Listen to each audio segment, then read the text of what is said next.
DP music official की video सबसे पहले देखने के लिए चैनल को सब्सक्राइब करें और साथ में घंटी के निशान को दबाएं।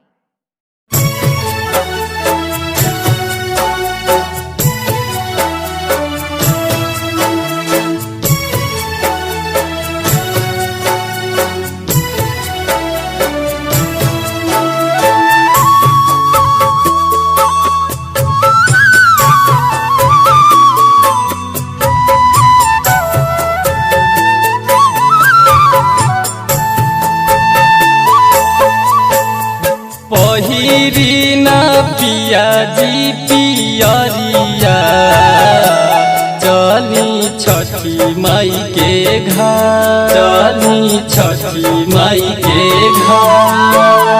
पहिरी न पियाजी पियरिया चली छठी माई के घर, चली छठी माई के घर।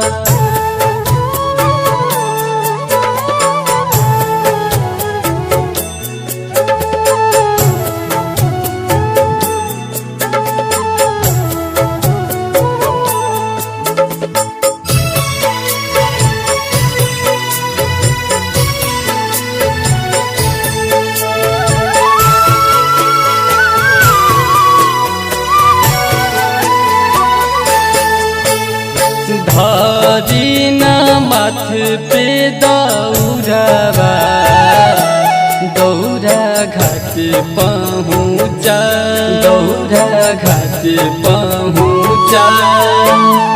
पहिरी न पियाजी पियरिया चली छठी माई के घर, चली छठी माई के घर।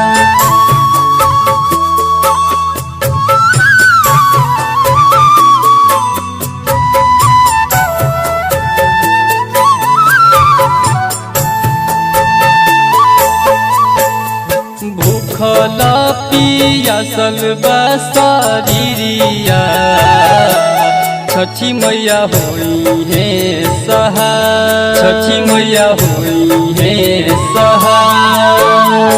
पहिरी न पियाजी पियरिया चली छठी माई के घर, चली छठी माई के घर।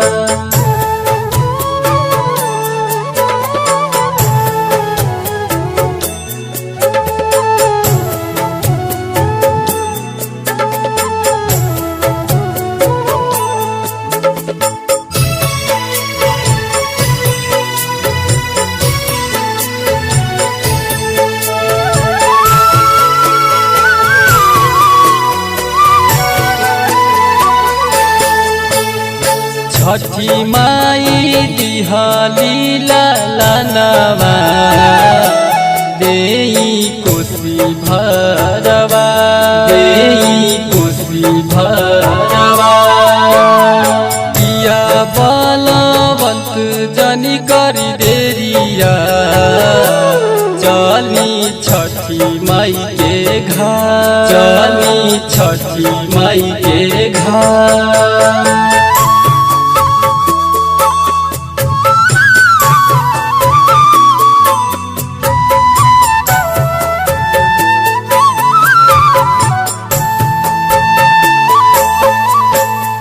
दीपक हरिओम लिखले गीतिया सूरज गाई के सुना, सूरज गाई के सुना। पहिरी न पियाजी पियरिया चली छठी माई के घर, चली छठी माई के घर। पहिरी न पियाजी पियरिया चली छठी माई के घर, चली